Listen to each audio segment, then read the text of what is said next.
I just would like to start with a few lines that I read, and then I won't bore you, it will be more interactive. No nation can rise to the height of glory unless your women are side by side with you. We are victims of heavy customs. It is a crime against humanity that our women are shut up within the four walls of the houses as prisoners. There is no sanction anywhere for the deplorable condition in which our women have to live. You should take your women along with you as comrades in every sphere of life. Mohammed Ali Jinnah, 1944. Many of us have listened to, read, learned, admired, and recited these lines. However, 60 years after this quote, this very same spirit is still essential as the journey towards women empowerment and gender equity in Pakistan is far from over.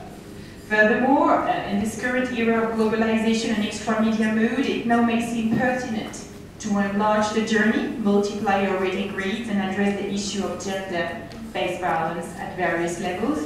A regional conference on domestic violence therefore seems timely, and such efforts to synergize and envisage new effective ways to address an endemic evil must certainly be encouraged, applauded, and optimized. So thank you very much, UKF, the UDHR Foundation, and Center for Social Research. I'll basically start with presenting you the legal framework analysis as far as Pakistan is concerned. Basically, Pakistan has ratified several international conventions, and as far as we are concerned, we representing of women's rights focus mostly, on the UDHR as well as TRC, but mostly on CEDAW. The disturbing part, as far as Pakistan is concerned, related to CEDAW is that, first of all, Pakistan has very clearly stated a declaration upon accessing to this convention, which basically say that, I'll just quote you this, saying that accession was subject to the provision of the Constitution of the Islamic Republic of Pakistan 1973, which basically means that they are okay with the CEDAW Convention provided it does not oppose the Islamic rules. And when we know the way the state is generally interpreting the Islamic rules, it basically means that the state doesn't seem to be really ready to commit to the provisions of the CEDAW Convention, especially if we look at the definition of discrimination which is enshrined into the Pakistani constitution. It certainly does not correspond to Article 1 of CEDAW. And also, this definition of discrimination does not refer to discrimination by private parties. And we're going to see that later within the domestic violence legal framework, that's a big issue. So to summarize, in terms of constitutional content, we're saying CEDAW, yes, but provided it doesn't oppose our Islamic rules, and we make sure that the way we interpret Islam is anti-women most of the time. And discrimination, you should not, but we talk about public sphere. Private sphere, that's another matter. As far as the domestic legislation is concerned, I'd like to correct one thing here. There is no domestic violence bill in Pakistan to date. Okay? The last bill that has been tabled in the Senate, which was Nilofer Bhatia, that has been now passed in the Senate on the 20th of February 2012, still must be submitted to the National Assembly for vote. And when this will be the case, then it will become an act. They don't seem to be really, the government or the parliamentarian doesn't seem to be in a hurry to do so. And we're trying to use the deadline of the elections in March 2013 to push the momentum, but I'm not very optimistic for this. So basically, what do we have? We have a history of women movements in Pakistan dating back to the partition time, but having especially, I would say, sped up at the moment of the Iraq dictator, with Women Action Forum, and Hina Gilani, who I know was invited initially, is the big representative of this movement, who initially were opposing Hudud Ordinance and the problems of Qisas and Diyat, which shall come later on. So what's happening now is that currently, within the legal framework, whenever we are facing an issue of domestic violence, the only provisions that are available to address this are provisions in the penal code, which is hurt, disfigurement, attempt of murder. Now, these provisions in the penal code are not compoundable and are not and are bailable, which basically means that you can use qisas and diyat, which mean within the court you can negotiate, between the perpetrator and the victim to compensate the victims and forgive the perpetrator. Concretely speaking, what does it mean? The victim is pressurized by the family and is turned into an economic tool to get money out of what happened to her when, and that's already an optimistic scenario, when there is an FIR that has been registered and that the case has been reported, and the forgiveness is obviously not existing. There is no repentance, there is no internalization of the offense, and there is no evolution. Okay. So what happened is that three initial bills were submitted in 2007. Basically, between 2002 and 2007, 3 private member bills were submitted, but were not proceeded, and it eventually lapsed when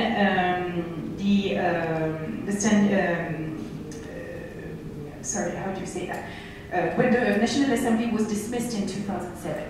Then after that, in 2008, Yasmin Rehman, who is currently still a member of the National Assembly, tabled a bill which was called the Domestic Violence Prevention and Protection Bill 2009. This bill was unanimously passed in the National Assembly in 2009, and then when it was forwarded to the Senate, which is the second chamber, it created an uproar. There was opposition, and then the 18th Amendment of the Constitution of Pakistan made women issue a provincial subject. So basically, it's interesting in terms of empowering and addressing the women issue at provincial level. Basically, this process of domestic violence legislation was, very much disturbed because of this. So, Yasmin Rehman bill on domestic violence is currently standing in this, what do you call that? I'll just find you the name here, a committee. It's called the Standing Committee, okay, of the National Assembly, and it's a joint committee of the National Assembly. Now, frankly speaking, before March 2013, there is no way a joint committee session is going to be held, which includes the Senate and the National Assembly to sit together and decide upon the fate of the domestic violence bill. Strangely enough, while there was political consensus within the National Assembly in 2009 on the domestic violence bill, it's not the case anymore, and the religious party, mostly the Jamaat Ulema Islami, is not saying that this domestic violence bill is a Western and Jewish agenda, and that it is undermining the Islamic values. So this is the kind of rhetoric we are facing, and basically the local answer of the Pakistani representatives and civil society here is actually protecting the family, and this is what the domestic violence bill is proposing, because you are protecting the family members from harm, from abuse, and you are strengthening peace and decent life within the family. Said is very much an Islamic exercise. Now, after this, since Yasmin Rehman bill was, I would say, put aside on this joint committee, Nilofer Bhatia, who was a senator, tabled another bill in 2012. Now, this is this bill that has been, after a huge debate and clash between the civil society and the religious representative parties again, finally been passed. Now, what is important to know is that in both those bills, domestic violence is not criminalized, is not recognized as a crime, which means you're going to have to address the issue of domestic violence if those bills pass at the level of civil court, which means you will probably not be able to escape diyat and qisas. Secondly, in Yasmin Aleman bill, there is one provision which is talking about punishment in case of false complaint. That's a very disturbing one, because the burden of proof is so difficult, and you all know it. You know, how can you prove that this husband, mother-in-law, brother, cousin, uncle, whoever you want, has actually really committed the crime? If you put a clause where, I mean, it's already existing within the Code of Criminal Procedure, so if you reaffirm this threat within this law, it's basically a perfect deterrent to make sure that no victim is going to report the crime and try to access justice.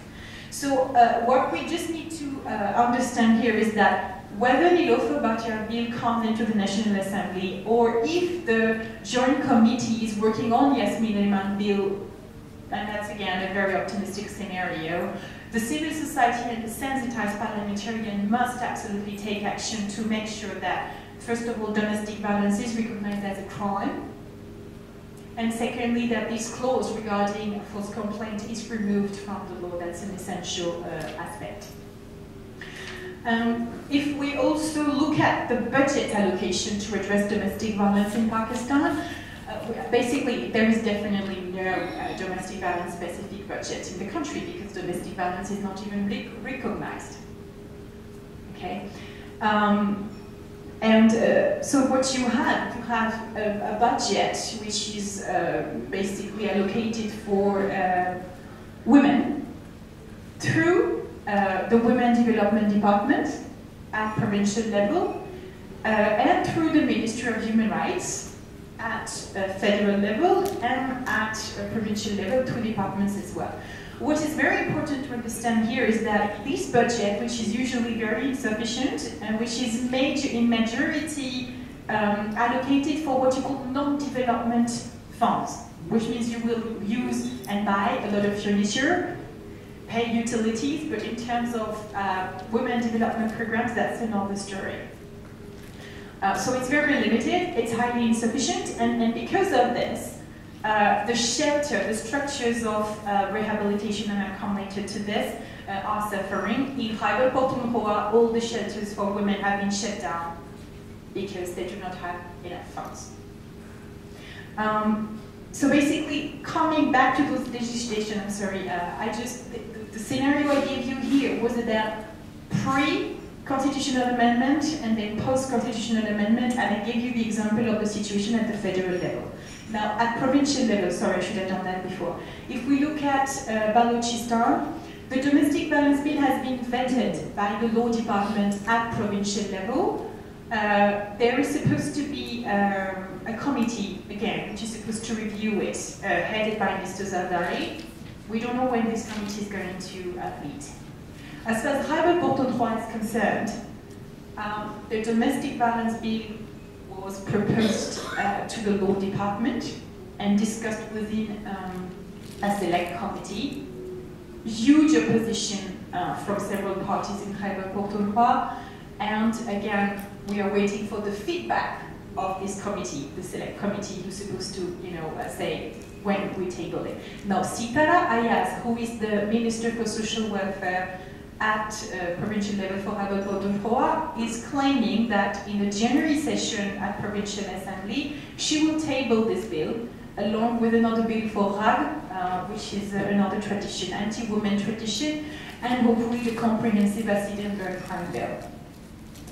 At the level of Punjab has come up with what they call a women package, which is basically a set of different, initially the plan was to have a global law which was going to address all forms of violence against women. No, that's very positive. We don't think that it's technically viable, and we think that certain forms of violence against women are so specific that they require specific and special laws, and that you cannot address everything within only one package. But I mean, at least the exercise was interesting. In this package, support funds, support to access land ownership, as well as availing heritage was there. And Punjab doesn't want to talk about domestic violence. They only want to talk about protecting vulnerable citizens. So the title of the bill, envisage in Punjab, is probably going to be protection against vulnerable people bill. Something like that, because we don't want to talk about domestic violence. And since the domestic violence bill has been discussed and processed through the law department, and again, there is a major hindrance from the law department, which is saying, yeah, we're definitely going to table it. We are waiting for 3 years. Okay, we've been waiting for 3 years. And I think I'm done with all the provinces. The other provinces don't have that. So now, if we look at the response of law enforcement and judicial agencies regarding those victims, survivors of domestic violence, I mean, first of all, this is an underreported crime. If you look at ORAT Foundation in 2011, they're telling you about 610 cases of reported cases of acid violence, while the Thomson Reuters Foundation or IHI, Ihsan Haqqoq Ittihad Union for Human Rights in Pakistan, talks about, for Thomson Reuters Foundation, 90% of households facing domestic violence. For IHI, 80% of households facing domestic violence. So you can imagine the discrepancy between such percentages and 610 cases reported in 2011. Basically, you know the scenario. It's extremely difficult to first go and report because domestic violence is not considered a public issue, it's a private matter. And what? Your husband slapped you, you must have done something to deserve it. Okay? Then when you reach the police stations, you know, under the FIR registration process is still a nightmare, and basically policemen do not have the time, the understanding, nor the will to register your FIR. And then the support mechanism. Pakistan has a system which has been government sustained of two things. Darul Aman, Center for Peace, where women are going. It's basically relevant to a jail for a very, very, very short term. Okay? The court can refer you there, that's all. But you can imagine, you first need to have the FIR registered, and then if the police station and the social welfare department really believe that you're in danger, you are being referred to the Darul Aman, where you are, like in jail. You're not allowed to go out, you're not allowed to have external contact. The issues of abuses within the Darul Aman against women are appalling. They can go with children until 10 years old because they're considered residents. There is no child protection policy as far as the implementation is concerned. Budgets are not there to feed, educate, or provide them the services that, in theory, are supposed to be provided, such as psychosocial support, legal aid, or medical care. Now, apart from the Darul Aman, you also have this crisis center. But same thing, it's an emergency support. So the main problem we're having in Pakistan is that even when there are structures, they do not correspond to the real needs of the beneficiaries. It's highly stigmatized, the funds are not sufficiently available, the people are not sufficiently capable to address those issues. So when you refer to all the models that are present in the civil societies, you would have to DASTAC, which is a center which has been developed by Hina Gilani in Lahore, basically. And same thing, in theory, the beneficiary can stay there 3 months, and they are being provided with a comprehensive rehabilitation process. And if it's necessary, if it's not okay, they can, there is a policy to extend the stay. The second model is the one that has been developed by Acid Survivors Foundation, and which is basically an unlimited tailor-made rehabilitation process which is being available for victims, and which basically makes the liaison between the community where the victim lives in and the safe space. Those two models have been, for DASTAC, the models have been documented, I believe. Hina Gilani has done that. They have also developed clear SOPs.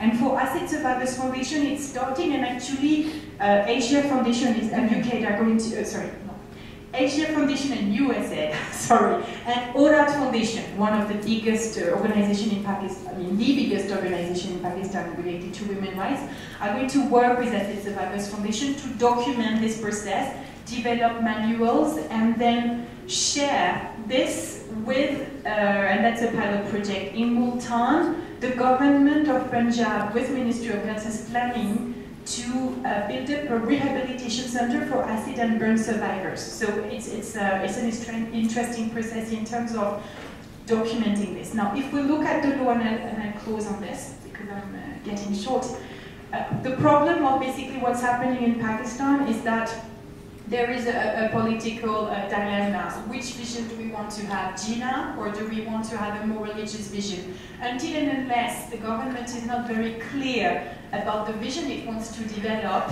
I would say the communication strategy and the discourse related to domestic violence and the need to legislate on it is going to be really difficult. Because basically, till date, the politicians have said we need consensus and we need this bill to pass unanimously. So if you really want to do that, if you don't simply want to rely on the majority within the chambers for it to be passed, this is going to be a problem that needs to be addressed. What kind of vision of society do we want from the women of Pakistan? Secondly, we also need to make sure that this legislation provide a comprehensive, holistic response to domestic violence. There are certain forms of domestic violence, again, that have been specifically treated throughout the law, such as honor killing, anti-women practices, which includes wani or swara, when little girls or women are being given to settle disputes between different parties. Marriage to Quran, which is a way, to avoid giving heritage to women. Enforced marriage and denial of heritage in the anti-women practices bill. Acid violence is another form of domestic violence. It does not only occur within the domestic sphere, but 60% of those acid cases occur during the domestic environment. So basically, again, priority on clarifying the political discourse to get to know where we're going. Secondly, providing a legislative framework which addresses it from a holistic perspective and which includes, very important, the implementation and the funding mechanisms. This is what the anti-sexual harassment law has done. This is what the comprehensive acid and burn crime bill, which is now being lobbied for, is proposing. That is not existing in the domestic violence bill that are currently being processed, and that's very much necessary. Last, I will close on this recommendation. Okay, we need this legislation. We also need gender training. We need data collection. We need gender desegregation. We need to develop support programs. We need to support the gender crime cells also, which is only existing in Islamabad for the time being. We need to develop programs such as Benazir Import Support Program, which are welfare programs directly benefiting women. Strengthen LHB, lady health workers, who are a very precious tool to reach out to the women, and programs like RAP, Gender Reform Action Plan. Thank you very much.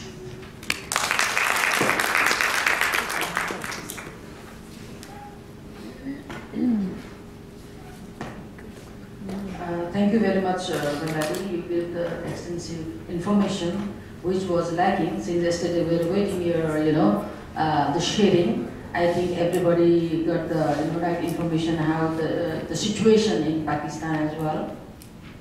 Well, first of all, I would like to welcome you on behalf of the organizer and ourselves also. And now I think more or less of the South Asia is, completed. Where 90% women are facing domestic violence, and there is the violence, domestic violence bill is not passed yet. And if we see like this, that all the scenario is within the South Asia, somehow is the similar problem. And I met several, the Pakistani activists, they are working so hard for the women and children issue. And still the honor killing is existing. And it's, where we are safe? No, nowhere. And to make this happen, that's why I think we are here to make a strong legislation and how to bring the fund for the domestic violence within the South Asia. So, and this is our concern here, and we will work on it. before say something, maybe somebody have any question, some queries. So please, you are most welcome to ask. Well, from Bhutan, well, please. Do you have, or should I shout? The mic's there. Yeah, thank you. It's on, yeah? Hello, I'm from Bhutan, student. If I don't know whether my question is going to make any sense, but for my own understanding, I'd like to see some clarity. I thought in your presentation you mentioned, all along I've been thinking about this domestic violence bill or act, whatever, at the national level. But I thought you mentioned each province having one each. That was a little displeased for me. So maybe if you can throw some light on that. That's one I wanted to see. And the other one about,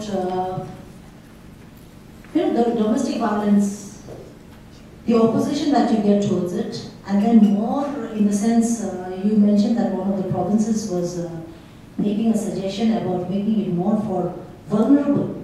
But I think this is what we are talking exactly, about. A domestic violence that will protect the vulnerable people, and women being the larger section of it. So I don't know whether maybe you should, I was just thinking if that is the situation, and I'm trying to relate to the situation back in my country also. It's very low. The prevalence is very low, and we are still trying to have a bill. And that is why there was a resistance in the sense, the resistance came from, we have some very good traditional practices. So now they said, if you are going to have a bill, then the traditional practices will, will not be there anymore. And from their point of view, especially from the parliamentarians, they thought that was more a positive kind, where they said with the application, with the implementation of the domestic violence bill, what could happen is there could be more, the breakups in the family. There would be no chances of mediation. In the traditional practices, the family comes in, and then we always try to ensure that for the sake of the children, for the sake of the family, and for the sake of the woman herself, maybe we should keep the family together.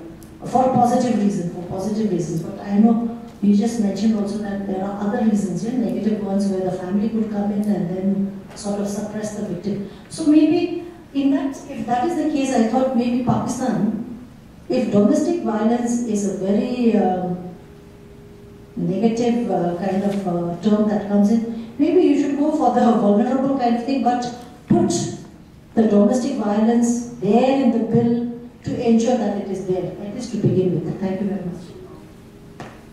Two things. Again, the initial process of domestic violence was a national bill. Meanwhile, during this process, an amendment in the Constitution, which is called the 18th Amendment, devolved certain subjects to the provinces.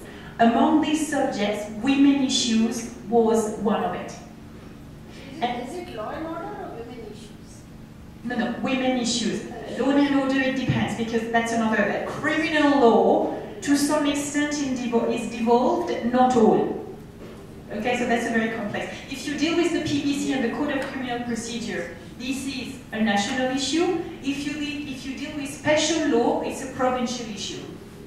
Okay, so here, because domestic violence needs a special law, because we need to escape from Kisas and Dia, and because it's in itself, it's a whole comprehensive process, you need a special law, so you need to shift from national bill to provincial bill. It's a technical requirement. Could you also explain this Kisas and what? Yeah, Kisas and yeah.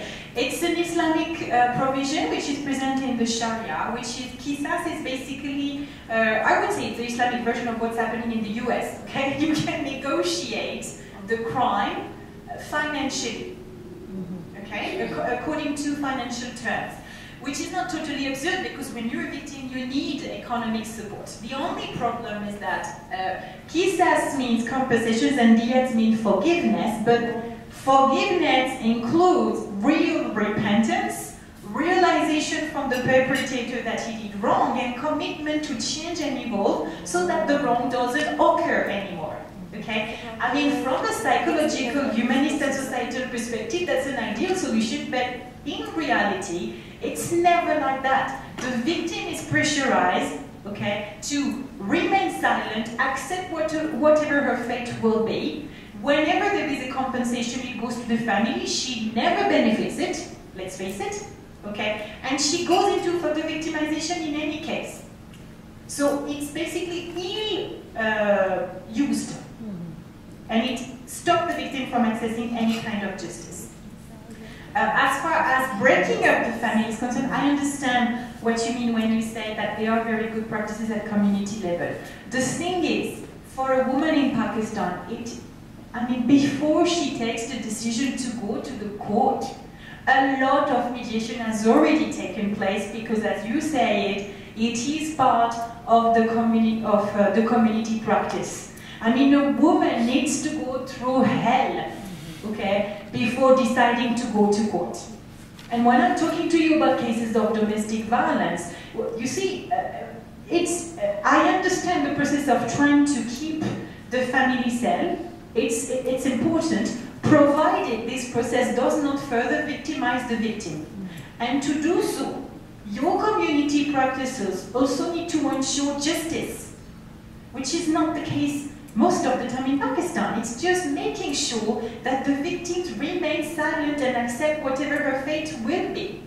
So if the community practices are conveying justice, oh yes, because this is the most sustainable aspect. But when it is denying justice and when it is further victimizing, I mean, we are having people, understand that, who have been cut into pieces, whose nose have been taken off, who has been disfigured with acid, who go back to the perpetrator. Now, when you accompany these people from a psychosocial perspective, from a legal perspective, yes, you can have some, I mean, I've seen it. It doesn't matter whether I agree with it or not, but I've seen it. Some victims decide to go back, but you see, not on the same terms and conditions. Okay, and this is their right to do so. But they are empowered when they go back to the community, and the life is not the same. You do that without any form of support, they go back to hell and they leave the worst. And for the vulnerable, so basically, in Punjab, they have agreed and they have given them two options.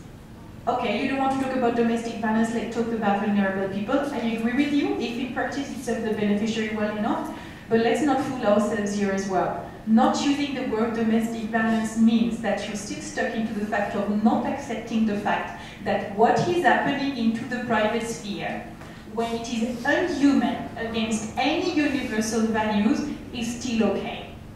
They do not want to use the word domestic because they do not accept the principle that public authorities have to enter public sphere when you are trespassing and transgressing universal rights and values. No, actually, you mentioned a lot of the points that I think Valerie, that was a very, very comprehensive presentation, and it was also very interesting to hear from you the way things, I feel, like I worked in Pakistan way back in 95, 96. I just feel things moved backwards instead of forward, and that's a very unfortunate situation for all of us who have been pushing for rights. And I think two things I'd like to table on the floor, which are really disturbing me on the legal side. One, and we talked about this yesterday from the Bangladesh law, is criminalizing false offense in a system of judicial perspective where you lay the onus of evidence on the woman. And this also in a private sphere where there will be nobody to give witness. And the moment you criminalize, and that's something, it's already gone into the draft bill that's in Bangladesh now, and you're talking about that being in the bill in Pakistan. And that's something I think this forum needs to seriously raise as an advocacy issue that we need absolutely to make sure it is not there in any legal bill, because it's very difficult to pull it back once it enters. I do have a question though. In the drafting of both these bills, How actively was civil society? I understand they were involved. How actively were they involved? And what was the reason that they were not able to ensure that a clause like this did not enter the bill? The civil society of Pakistan has been involved since day one into drafting this bill. I mean, Oral Foundation, Women Action Forum, and now Equal Alliance chapters were there till the end. So yes, the reason why they were not able to get rid of it is because, again, you have the initial advocacy and lobbying process where you draft along with the legal expert and then you give it to the chambers and to the relevant authorities who amend it. And so the challenge starts within bureaucracy, I would say. Okay, parliamentarians are a problem, but I would say you find a lot of support also among parliamentarians. The biggest challenge is the bureaucracy, and especially the law departments and the Ministry of Interior. Okay, you need to gender sensitize them. Just one comment. When you say, I feel we've gone backward, I think in Pakistan it's very contradictory actually. I'm not sure we've gone backwards. I think the challenges have increased because actually a lot has been done. So you have, you know, these, let's be ready, huh? The more space we gain, the more adversity we're going to face, all right? If you look at this legal situation in Pakistan, Oral Foundation has a motto, 7 years, 7 laws, all right? Hudud ordinance has been reviewed. It's still not perfect, but still it's a lot. Nobody anymore in public can say honor killing is all right in Pakistan. Okay, Hina Gilani says this is one of her big victory. It's not visible anymore. National Commission on Status of Women has now been named as an autonomous independent body and is being created at provincial level. We have a long way to go, but the space we gained, okay, the change in the discourse, the women parliamentarian who came there, a lot has been done. It's just that because of this, we are facing increasing challenges as well. But it's also, I just would like to